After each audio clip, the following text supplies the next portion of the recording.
যদি আমি আপনাদের বলি যে বাংলাদেশের ভেতর এতদিন শুধু হাল্লাগোল্লাই চলছিল, কিন্তু এখন অরিজিনাল বোমা ফাটানো শুরু হয়ে গেছে। আর ওই বোমা অন্য কোথাও নয়, খোদ বাংলাদেশের রাজধানীর একদম মাঝখানে ওভারব্রিজের ওপর ফাটছে। প্রশ্ন উঠছে, ২৪ তারিখের রাতে এমন কি হয়েছিল যে রাজধানীর বুকে বম ব্লাস্ট হলো? আসুন দেখি মিডিয়া এই দোষ কার ওপর চাপাচ্ছে আর আসলে ঘটনাটা কি।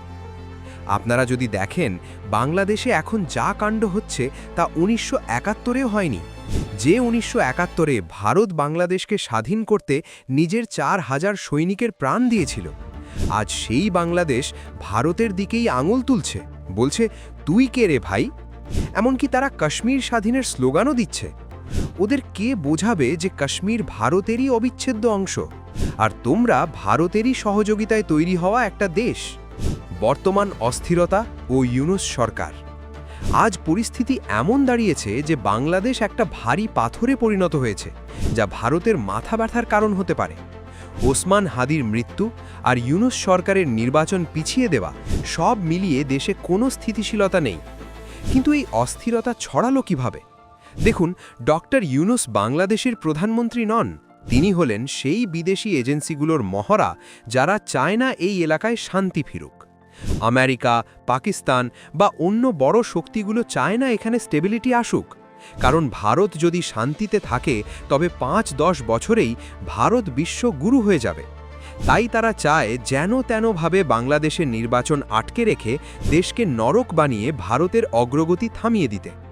নির্বাচন না হওয়ার ষড়যন্ত্র, বিদেশি পাওয়াররা চায় না বাংলাদেশে নির্বাচন হোক, কারণ নির্বাচন হলেই একটা স্টেবল সরকার আসবে যারা বাধ্য হয়ে ভারতের সাথে ভালো সম্পর্ক রাখবে।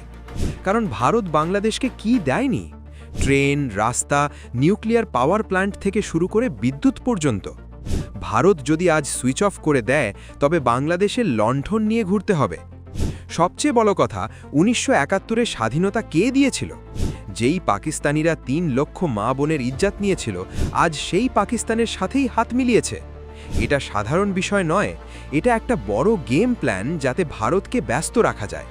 আর এই কারণেই দাঙ্গা বাঁধিয়ে নির্বাচন আটকানো হচ্ছে, কারণ নির্বাচন হলে ভারত ও বাংলাদেশ আবার এক হয়ে কাজ করবে, যা বিশ্ব নেতারা চায় না। ওসমান হাদি হত্যাকাণ্ড ও বম ব্লাস্ট। ওসমান হাদিকে কেন মারা হলো? কারণ তিনি বলছিলেন যে সঠিক সময়ে নির্বাচন হতে হবে, আর ইউনূস সরকার বা বিদেশি প্রভুরা এটা চায়নি। ১২ তারিখে তাকে গুলি করা হয়, কিন্তু সরকার নাটক করে তাকে সিঙ্গাপুর পাঠায় যাতে মনে হয় তারা বাঁচাতে চাইছে। অথচ ১৮ তারিখে তার মৃত্যুর ঘোষণা দেওয়া হয়। ইউনূস সরকার নিজের ক্ষমতা টিকিয়ে রাখতে এবং নির্বাচন বানচাল করতে নিজের দেশের মানুষকেই বলি দিচ্ছে। এখন আসি বম ব্লাস্টের ঘটনায়।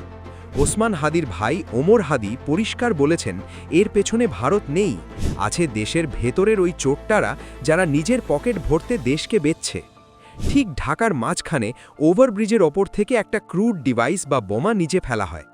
মিডিয়া বলছে সামান্য ঘটনা বা গ্যাস সিলিন্ডার, কিন্তু আসলে সেখানে অনেক মানুষ হতাহত হয়েছে। অথচ বাংলাদেশের মিডিয়া নির্লজ্জের মতো প্রচার করছে যে এই কাজ ভারত করাচ্ছে। ভারত বিরোধী প্রপাগ্যান্ডা ও মোদির অবস্থান।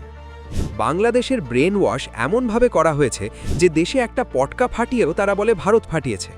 আরে ভাই, ভারত যদি ক্ষতিই করতে চাইতো তবে তোমাদের দেশে হাজার হাজার কোটি টাকা দিয়ে উন্নয়ন কেন করত? কেন নিজের সৈন্য দিয়ে দেশ স্বাধীন করে দিত? কিন্তু মনে রাখবেন, ভারতের প্রধানমন্ত্রী মোদি, তিনি চুপ করে থাকার পাত্র নন। তিনি স্পষ্ট বলেছেন, দোষীদের খুঁজে বের করা হবে এবং কঠোর শাস্তি দেওয়া হবে। যদি বাংলাদেশ বেশি বাড়াবাড়ি করে বা ভারতের চিকেন নেক করিডর নিয়ে চক্রান্ত করে যাতে চীন বা পাকিস্তান সুবিধা পায়, তবে ভারতও হাত গুটিয়ে বসে থাকবে না। এক রাতে ঘুম ভেঙে হয়তো দেখবেন মানচিত্রের অনেক কিছুই বদলে গেছে। উপসংহার ও ভবিষ্যৎবাণী। বাংলাদেশ বারবার হুমকি দিচ্ছে যে তারা ভারতের ২২ কিলোমিটারের শিলিগুড়ি করিডর কেটে দেবে যাতে চীন ঢুকতে পারে। ওরা ভুলে গেছে ভারত এখন আর আগের ভারত নয়। সবশেষে একটা কথা লিখে রাখুন, ফেব্রুয়ারিতে যে নির্বাচনের কথা বলা হচ্ছে তা হবে না, কারণ এই বিদেশি শক্তি এবং বর্তমান সরকার সেটা হতে দেবে না। আর বাংলাদেশ তখনই শান্ত হবে যখন ভারত এই পুরো বিষয়ে কড়া পদক্ষেপ নেবে। আপনারা কি মনে করেন? কমেন্টে জানান। দেখা হচ্ছে পরের ভিডিওতে।